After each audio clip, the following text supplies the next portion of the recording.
Conflicto armado colombiano.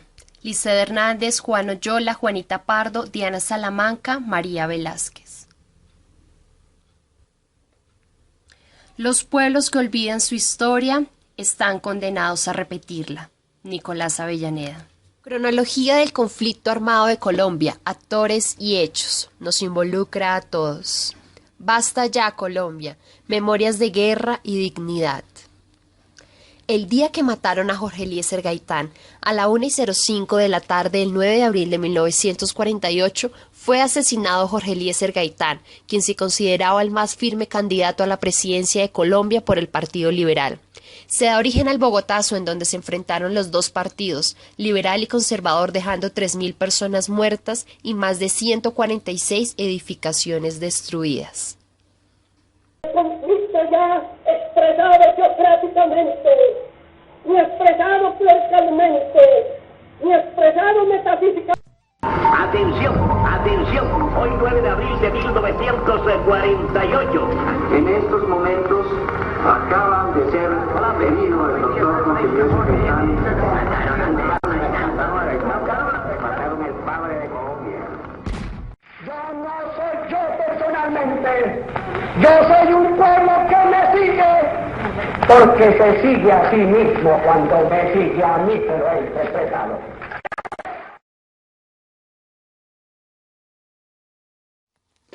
Golpe de Estado 1953. Este golpe de Estado se da el 13 de junio de 1953 contra el presidente Laureano Gómez por el general Rojas Pinilla. Se da gracias a la enfermedad del presidente Laureano, que hace que éste se aparte del poder.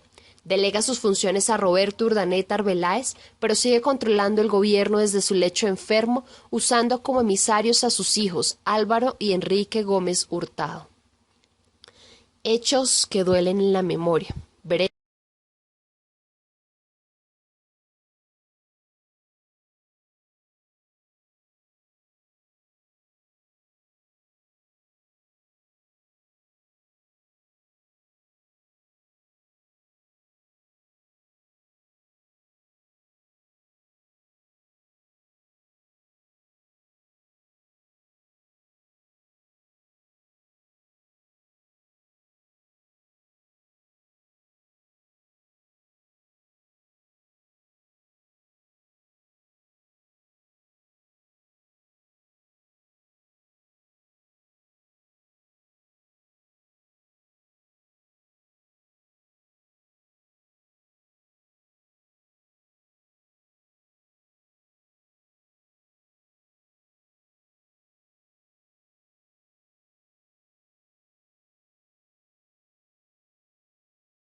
Miércoles 6 de noviembre de 1985, a las 11:40 de la mañana, un comando del grupo guerrillero M-19 irrumpió violentamente en el Palacio de Justicia de Colombia. Situado en el centro de Santa Fe de Bogotá, a solo 100 metros del Palacio de Nariño, sede del gobierno y residencia del presidente de la República de ese entonces, Belisario Betancur Cuartas. Este es el inicio de uno de los más crueles y violentos episodios de la historia de Colombia, que culminaría 28 horas después.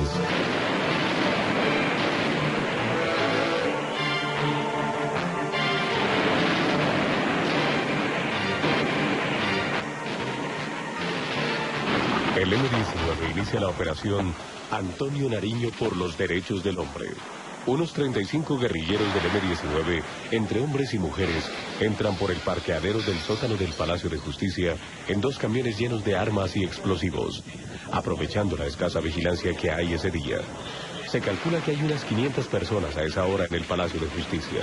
Los pocos vigilantes y el administrador caen víctimas del fuego de los guerrilleros.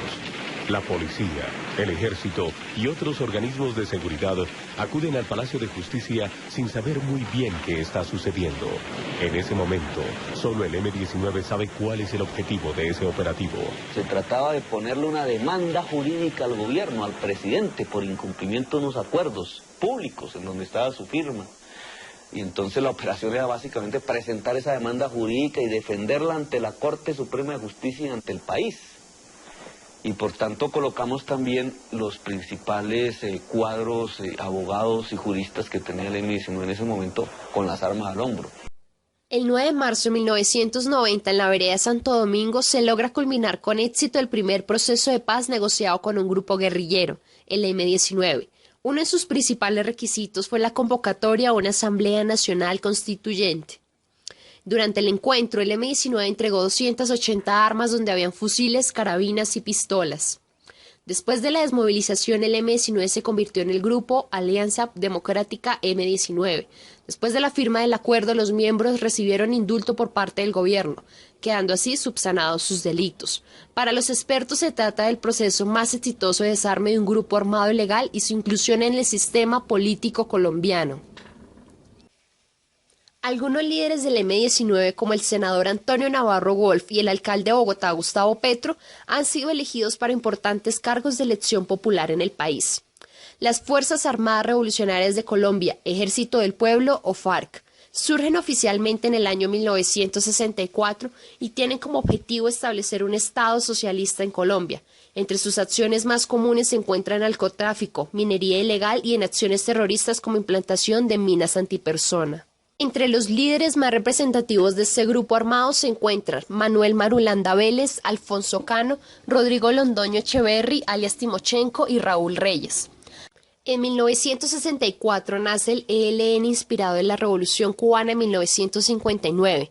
En 1964 comienzan las marchas guerrilleras del ELN encabezadas por los hermanos Marco, Antonio y Fabio Vázquez Castaño. Solo eran 18 los combatientes. En 1967 se funda en febrero de este año el Ejército Popular de Liberación EPL, grupo guerrillero colombiano que tenía ideología marxista, leninista, maoísta. Inició acciones militares en 1968 en Antioquia, regiones de Urabá y Bajo Cauca. Se desmovilizó en 1991 que una pequeña facción del grupo guerrillero sigue activa y opera en forma de milicias con las FARC en el Catatumbo. Galán. El 18 de agosto de 1989, en plena campaña de la Plaza de Soacha, Luis Carlos Galán Sarmiento sufre un atentado mortal. El gobierno disfraza con narcotráfico y guerrillas para quitar el camino a personas que quieren sacar adelante el país y destapar Luis Carlos Galán fue uno de los políticos más destacados del siglo XX en Colombia. Conozcamos más de su trayectoria política. Luis Carlos Galán fue un abogado y reconocido político colombiano. Se postuló como candidato presidencial en 3 ocasiones. Inició su carrera en la década de los 70 como senador por el departamento de Santander. Intentó modernizar los partidos políticos y las instituciones de su país. En 1979 fundó el movimiento Nuevo Liberalismo, como una alternativa política dentro del Partido Liberal. Luego de varias amenazas de muerte, el 18 de agosto de 1989 perdió la vida durante un mitin electoral en Soacha. Para el momento de su muerte, contaba con el 60% de respaldo. Posteriormente, César Gaviria fue designado sustituto de Galán de las elecciones presidenciales que finalmente ganó. Otro de los dirigentes fue en 1988 el secuestro del conservador Álvaro Gómez Hurtado. Estuvo 53 días en cautiverio.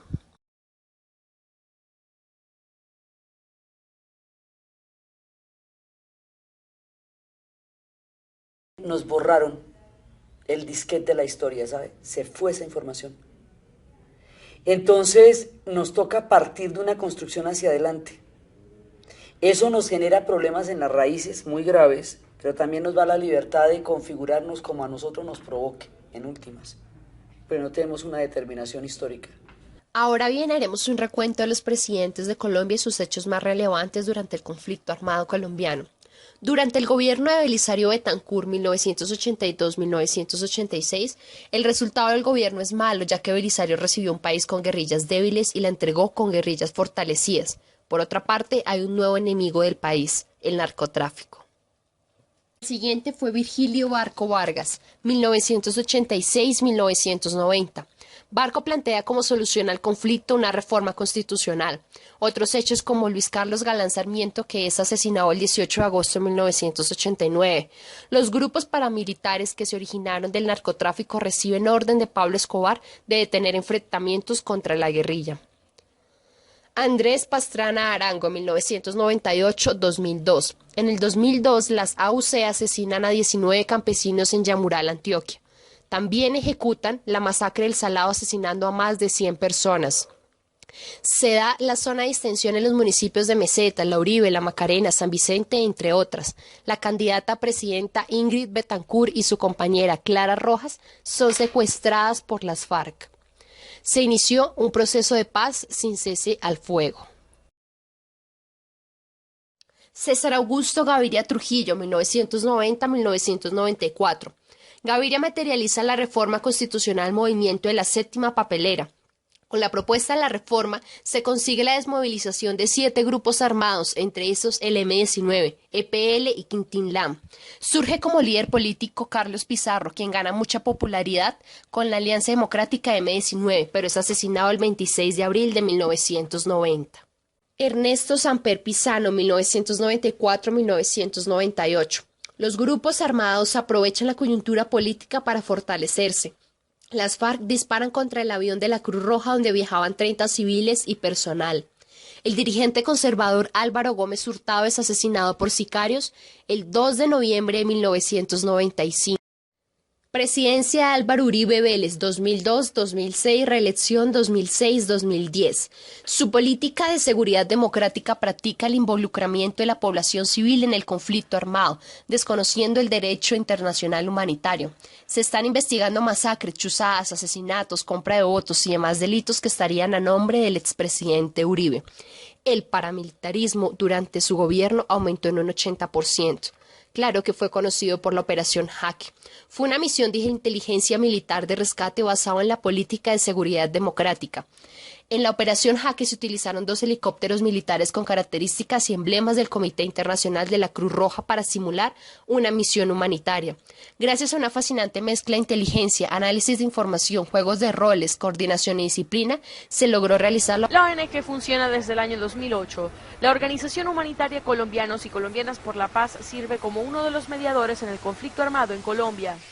El colectivo civil se ha constituido como una iniciativa para asistir a la liberación de retenidos por grupos armados en ese país, crear condiciones para acuerdos humanitarios y proponer una salida política al conflicto social y armado que durante más de 40 años se registra en Colombia. Sus gestiones han permitido que desde ese año las FARC hayan liberado unilateralmente a 14 retenidos, entre los que se incluyen militares y políticos como Jorge Geshem, Luis Eladio Pérez, Clara Rojas, entre otros. Juan Manuel Santos Calderón, 2010-2014, su reelección 2014-2018. El proceso de paz se ha convertido en el reto más grande en este gobierno, pero ha sido el más consistente en la historia de Colombia. La Ley de Víctimas y Restitución de Tierras se creó en la Unidad Administrativa Especial para la Reparación de las Víctimas. Otros eventos guardados en nuestra historia. Secuestro de los 12 diputados del Valle del Cauca. Fue una operación llevada a cabo por guerrilleros de las Fuerzas Armadas Revolucionarias de Colombia, FARC. Los guerrilleros secuestraron a 12 diputados, donde buscaban secuestrar a estos y a otros altos funcionarios del gobierno para presionarlo a un acuerdo humanitario e intercambiar militares, civiles y políticos secuestrados por guerrilleros. La región recuerda hoy con tristeza el secuestro de los 12 asambleístas del Valle. Esta es una noticia que marcó la historia del departamento a causa de su fatídico desenlace. Este es un recuento de los hechos. La incursión fue planeada con anticipación. Misión, recibiendo la orden respectiva, instalar retén para garantizar el paso de las unidades que al mando del mayor Leighton tiene su misión. El 11 de abril, día previsto para el secuestro, hacia las 8 de la mañana, un comando guerrillero a bordo de una buseta escoltada por 2 motocicletas, todos disfrazados de soldados de la Tercera Brigada, bajaron desde las montañas para ingresar hasta el centro de Cali. Sin realizar un solo disparo, se tomaron el Palacio de San Luis. Con una falsa alarma de bomba, evacuaron el edificio y llevaron a 12 diputados hacia una buseta. Hay cilindro legal, dice el ejército, y entonces nos solicita una evacuación inmediata de la sede. ¿A dónde nos dirigimos, encargado? Bueno, señores, nosotros vamos a lanzar. Señoras y señores, nos llevamos del centro de Cali. En esta buseta se los llevaron hacia el corregimiento de Pichindé, una de las puertas al Parque Nacional Farallones, hacia donde se adentraron. Para 11 de ellos fue un viaje sin retorno. La respuesta estatal en ese momento fue una lluvia de balas para intentar obstaculizar la escapada de los captores y sus 12 prisioneros.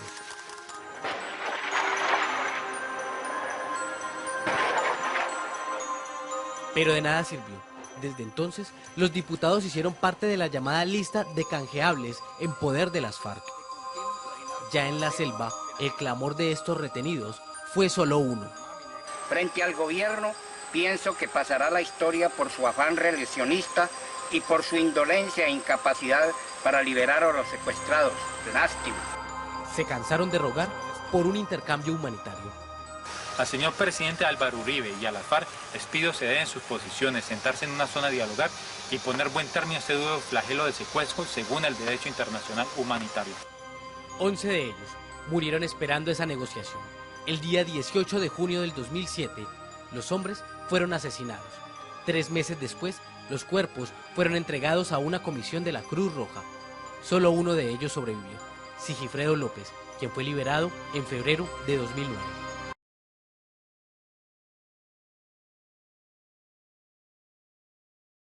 El 2 de mayo de 2002, los habitantes de Bojayá vivieron la peor masacre de la historia de Colombia. Eran las 10:43 de esa mañana. Ancianos, mujeres y niños se encontraban refugiados en la iglesia, pues era la única estructura de cemento que los podía proteger de las balas.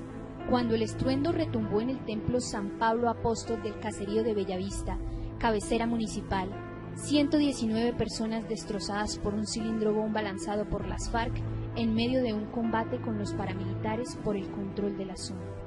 A los paramilitares y guerrilleros no les bastó con eso. Mientras los sobrevivientes salían en estampida, con sus muertos y heridos en los brazos para intentar alcanzar una canoa en el río, ellos abrieron fuego indiscriminadamente, aumentando así el número de muertos y heridos.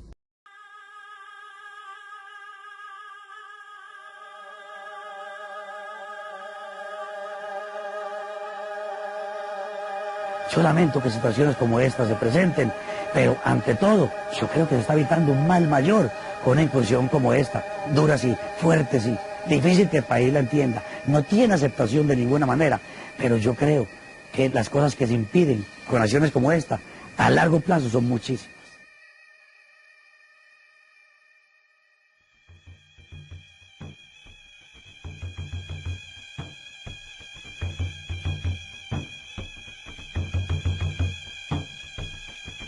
El 2000 fue un año contradictorio. Por un lado estaban terminando los diálogos de paz con las FARC y por el otro fue el año más crítico en la guerra de masacres que ha caracterizado el conflicto armado, con 260 matanzas y más de 1.500 víctimas. Lo anterior es solo una muestra del conflicto armado colombiano, la cual ha desatado violencia, dolor y llanto en sus víctimas. Estos son hechos que quedan en la memoria de un país.